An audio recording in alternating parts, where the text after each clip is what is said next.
кейбір адасқан топ жалпы қазақтың дәстүрлерін діннен емес, оны ұстанған діннен шығып кетеді дегенде сөздерді айтатындары бар. Екінші тарап, бұл мұсылманшылық немесе исламның қазаққа тән емес, бұл арабтың діні дегенде сөздерді айтатындары бар. Біз ислам дініне келетін болсақ, бұл кеше ғана келген дін емес, көп ғасырлар бойы біздің елімізге, жерімізге сіңген дін. Және біздің байырдан келе жатқан еліміздің қалыптасқан салтымен ұштасқан, сабақтасқан дін. Сондықтан исламды біздің салтқа немесе біздің салтымызды исламға қайшы қоюға болмайды.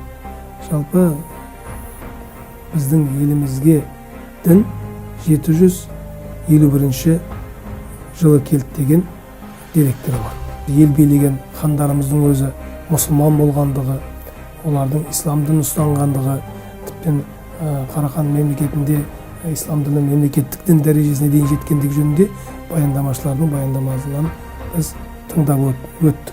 Біздің 7 бағыттың бірі ретінде дін мен дәстүрді бекітіп өмірімізде осы да.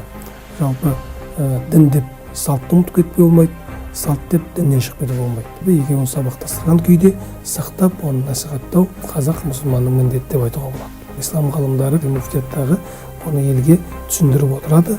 Ислам дінімізбенен біздің қазақ салт ғұрпы барлығы Аллаға шүкір сабақтасқан деп айтуға болады.